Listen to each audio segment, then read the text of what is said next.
Tej, I'm absolutely delighted to be sharing space with you today, the CFO of IBM India South Asia. I'm absolutely so excited to hear so much from you in the little time that we have. So we'll jump into it right away.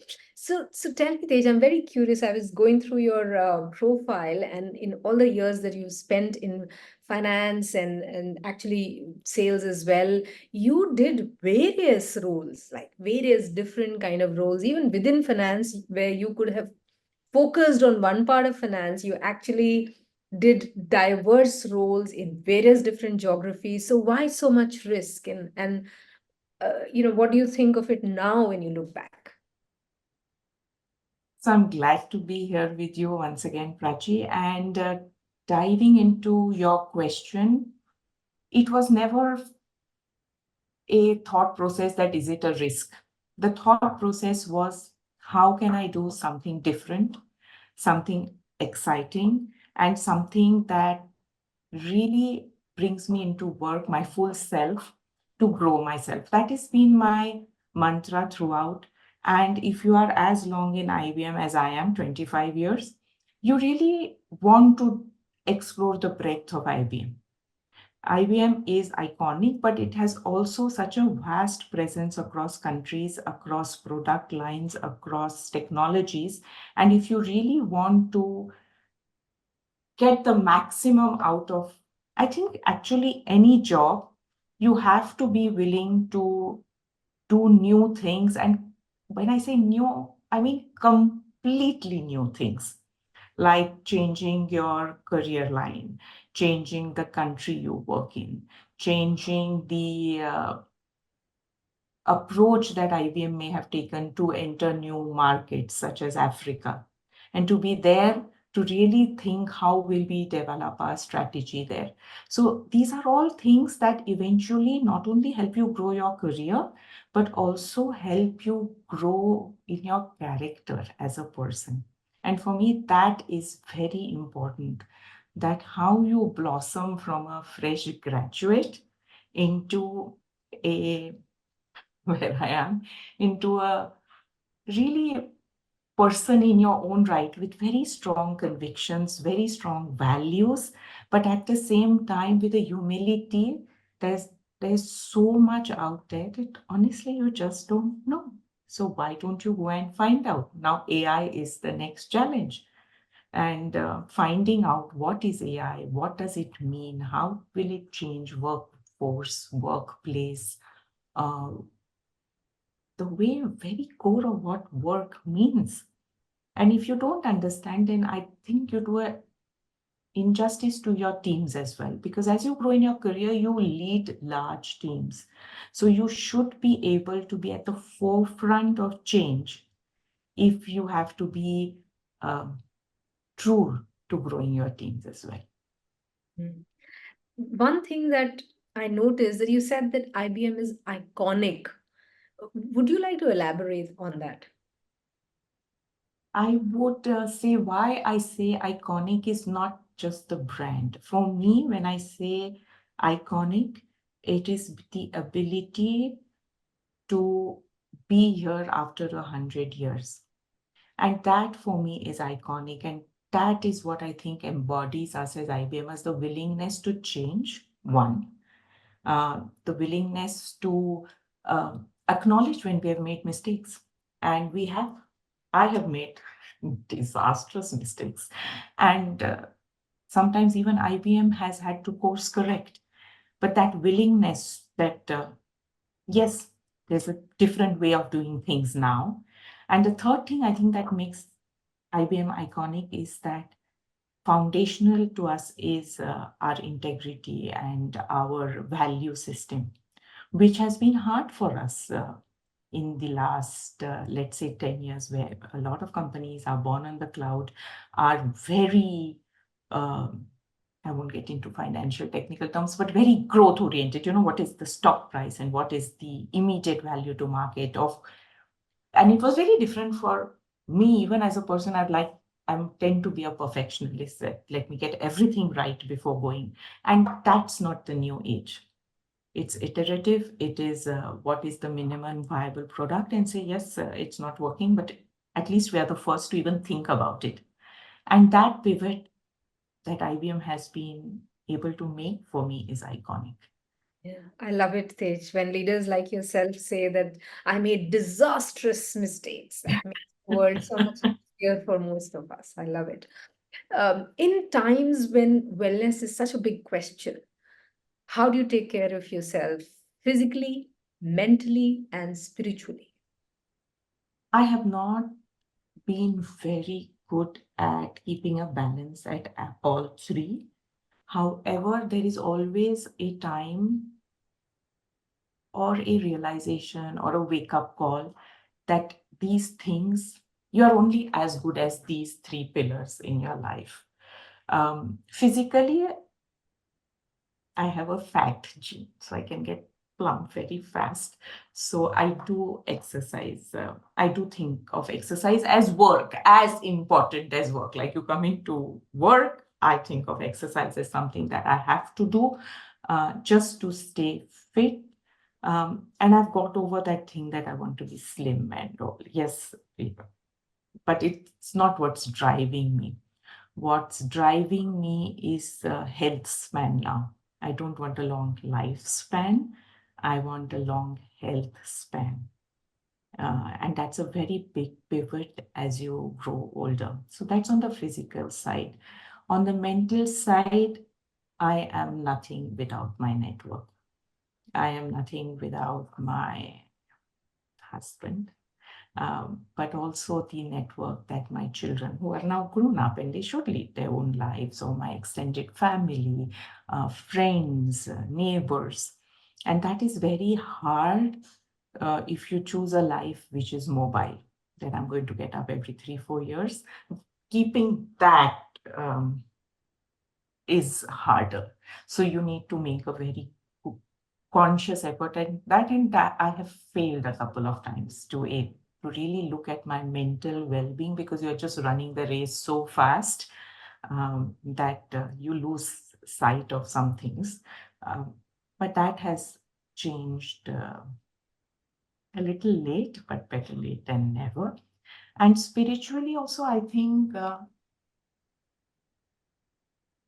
if there isn't a stability within you, if you don't have a core which is very grounded, I think it's one of the biggest derailment for leadership.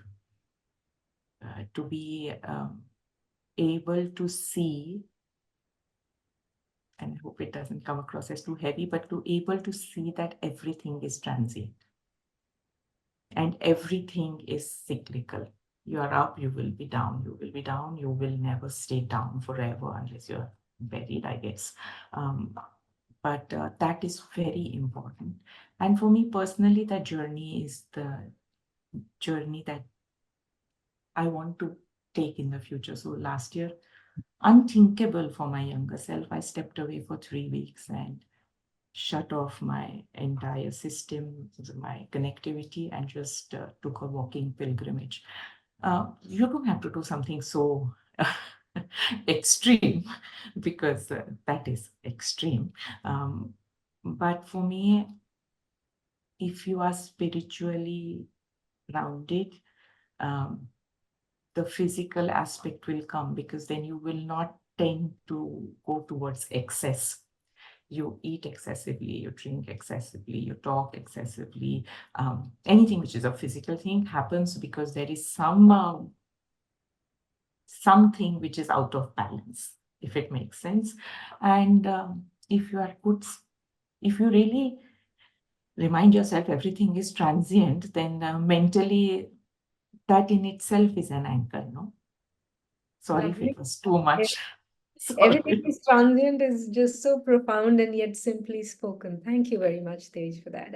And quickly I jump on to the third question, which is that w- how has the definition of success changed for you over time, if it has? My definition of success has totally changed over time. I was this competitive beast. I had to be first. I had to be first. Everything I had to be first. I had to be the thinnest. I had to be the fastest. I had to be the brightest. And it's not good, but it propelled my success immensely because nothing is a setback, right? You don't accept that I cannot do something um, because you are so driven, you are so persevering, hardworking to get to that goal that it's like almost like a horse with blinders. And then after say 15 years,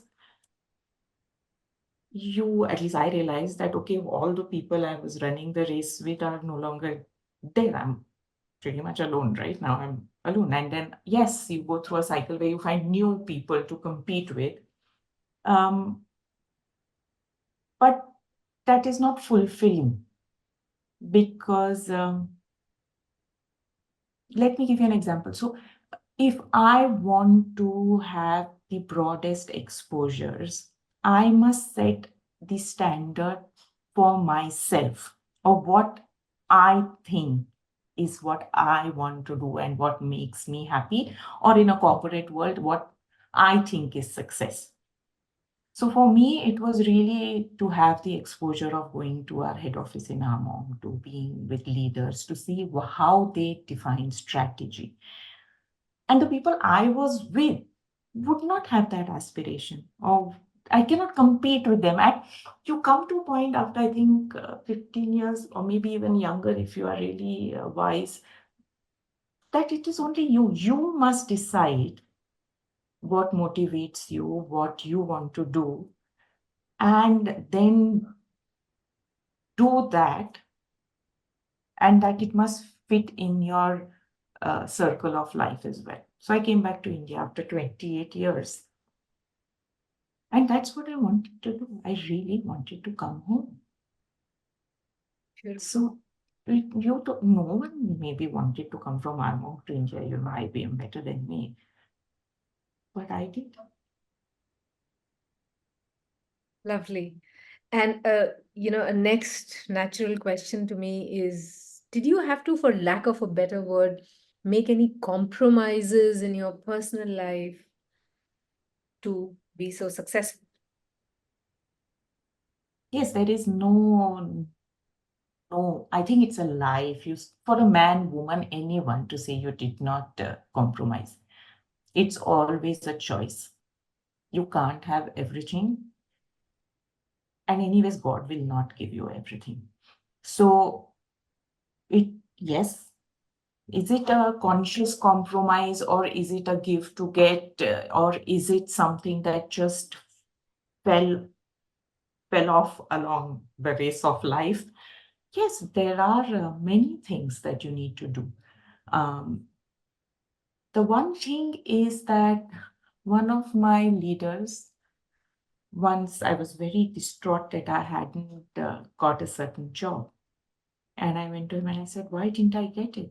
And he said, it's because you're not ready to make there was a certain compromise which was required. And once he put it like that, I thought like, hell no, I'm not going to do that. And then it becomes easier. Hmm. But there are other times like compromises that I really didn't take maternity leave as I should have, or I have not been there for my kids for many, many important things, which are to a certain uh, degree of regret now. But at that time, I was very clear that I can either be here or I can be in this business meeting, and I had chose my business meeting. Um, and everything comes with a price.